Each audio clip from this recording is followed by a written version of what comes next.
Lexi Kuenzle. She's an amazing woman. She was in front of a nurse's station. She's a nurse. There were 8 nurses there and a patient. And a doctor walks up, and they're talking about the assassination of Charlie Kirk that day. And he said, "Oh, I hate Charlie Kirk. He had it coming. He deserved it." Now, Lexi, she's a registered nurse. She was the only one that spoke up. She said, "You're a doctor. How could you say somebody deserved to die?" She said that you could hear a pin drop. Nobody said anything. Even the patient was just kind of like, I don't know what to say. She reports the incident to management. Then she gets home. She posts about this and the doctor on her private Instagram. And just about an hour later, she gets a phone call from her union representative saying she needs to look for another job. And then she was pulled into a meeting at the hospital, and she was suspended without pay pending an investigation. Now, she does not want to come on and talk about the hospital or, by name, or the doctor or anything else by name. And I highly recommend that as well, because she's already having to spend a lot of her own money, I'm sure, on litigation and just trying to keep her head above water. But she's been a nurse trained at the Catholic University of America. She's been a nurse for 10 years, and she joins us now. Lexi, thank you for your courage. Thank you, Glenn. Thank you for having me. This is amazing to be able to have this platform right now. So tell me the story. I mean, beyond what we just heard, what was the patient checking out on wheelchair? Why is the patient at the nurse's station? And how did this come about? Was this that patient's doctor?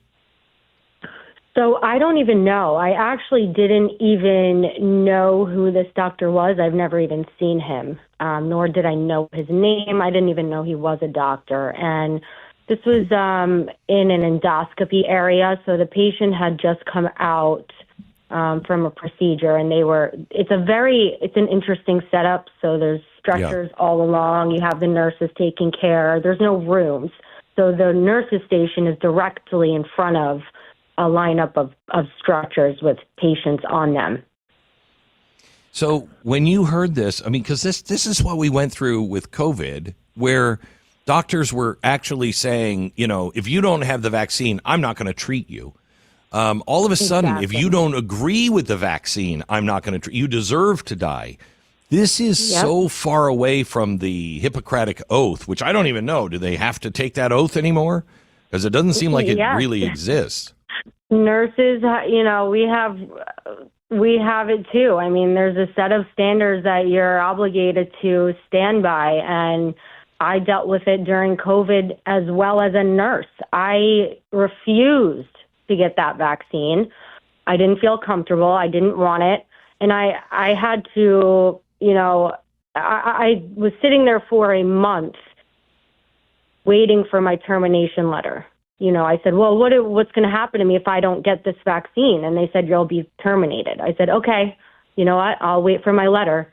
And on that day, it was in October, I remember I waited and waited for this letter to be fired. And, I get a call like, oh, well, you can apply for a religious exemption. And I'm like, what do you mean? I've never even heard of this before. And why are you telling me now after making me sit there for so long thinking I'm going to be fired? It was like they were coercing me to get this vaccine. So when you saw him say that, it must have been a rush back to that kind of time. Exactly. Exactly. I didn't even think twice about what was coming out of my mouth. I just couldn't believe it. I just kept saying, like, you're a doctor. You're a physician. I mean, what if a patient comes into the hospital and, they're wearing, a Charlie Kirk shirt or any type of shirt that the doctor does not agree with? Now we raise the question, is this patient going to be treated the same? I have to tell you, I've had to go to the hospital, et cetera, in New York City, And I've had that very thought because, I don't, what am I wearing, a T-shirt of me? It's pretty obvious who I am. And I thought of that. And I often think of what Reagan said after he was shot. He's on the table. He's almost dead. I mean, they almost killed him. He's on the table. And right as they're putting him under, he says, hang on just a second. I'm assuming all of you are Republicans. And the Democrat said, the main doctor said, sir, we are all Republicans today. That is the way we should be. I'm not asking you to, I'm just asking you, will you treat me like a human being? Or because you politically differ from me, am I less than a human being? Am I less of an important patient to you because of my political stance? Exactly. This is way beyond politics. This is just, it's unbelievable. I mean, you should not be treated differently because of any type of view that you have. So can you tell me what happened, without getting into names, what happened to you and then what happened to the doctor, and where does this all stand? So as you all know, I was pulled into that. I'll back it up to when I posted this on my private Instagram. Went home, I posted it. I got a call from my manager, who is wonderful, by the way. She said, you know what, you got to take the Englewood part down. I said, I'm standing on what I posted, but I will certainly take the hospital's name out of it. So an hour later, I took that down and reposted without Englewood's name on it. And then the next day I get pulled into the meeting and I gave them my story about what happened. At the end of that meeting, they told me I was suspended without pay. And they told me that it was really just standard procedure and they just need to look into it. It didn't seem too serious at that point. I felt okay leaving the hospital. I don't really know what's going to happen, but they told me to just relax and this is just Correct. Standard. I said, okay. Did they do that to the doctor? So I did ask that at the end of the meeting as well. I said, so is he getting the same treatment as I am? And they told me we can't speak on it. Okay. So who knows? I mean, I don't know really anything that went down on his part. The next day I get an email from my union rep, who was in the meeting with me as well. And it's public. You can read it for yourself. It says he should start looking for another job. So that to me is like, okay, so is this person, did she get a little tip from the hospital that this is how it's going to go? Because this is unacceptable. I mean, this person's supposed to be on my side, and I don't even know how this is helping me at any point to just tell me to look for another job. And you wonder, too, because it's a union, you wonder if that union, like the teachers union, is on your side or they're actually for, freedom of speech for everybody and neutral, or if they have a political bent to them. I would imagine. That's what I would think. Exactly. That's exactly what I thought. I mean, I'm not stupid. Yeah. Yeah. Do you know what happened to the doctor since? Because I've heard the doctor doesn't have a job now, and you do have a job at the hospital. Yes. So they offered me they said, we'll lift the suspension, and that doctor has resigned. And that's really all that I know. Okay. Well, that's at least somewhat of a happy ending to this. I am so proud of you and so pleased to be able to say good job. I mean, that took real guts. You already did your first tour of duty on COVID, and now you do a second. Was it easier to do it the second time or harder? I have to say, I think this one was definitely harder.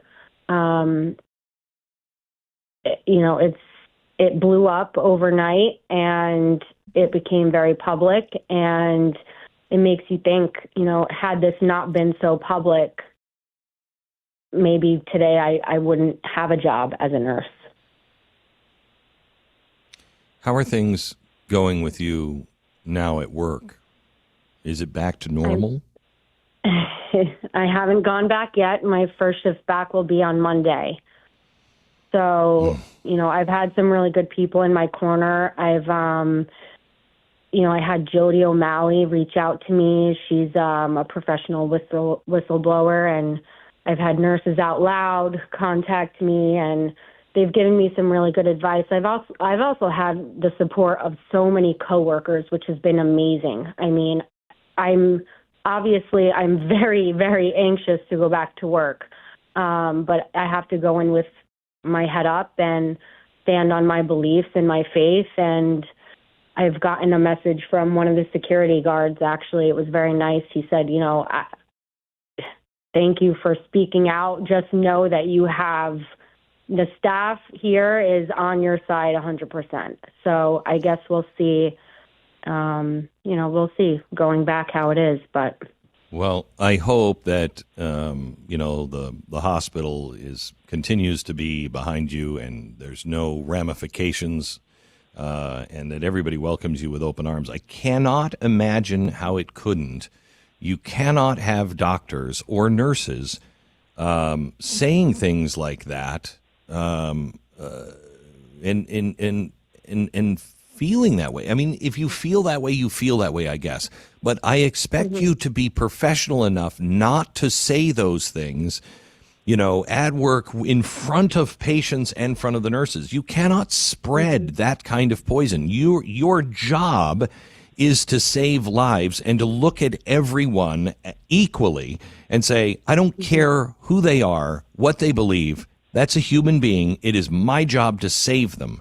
And you just can't have that kind of poison, with somebody that we trust to take care of us. Exactly. I mean, everyone knows that's what they teach you in nursing school. You treat everybody the same. I mean, I've had patients who have been in drunk driving accidents, who have, harmed other people, and you treat that patient as if it was any other person. You can't let beliefs or thoughts of any type of, discrimination get in the way of treating the patient. That's really what this is about, is treating everybody the same and with respect. Lexi, it's an honor to talk to you. Thank you so much for being on the program. I appreciate it. And you call us. If there's a problem, you call us, all right? I will. Thank you so much. All right. Thank you. Lexi Kuenzle. By the way, a friend actually started to raise money. $500 is what she wanted because she had to file all the paperwork and everything else. I know she's got, expenses. And they've already covered that. And when they hit $500, she was like, I want the rest of it to go to tpusa, anything raised above it. And I think they were at $2,500. I looked last night, $2,500.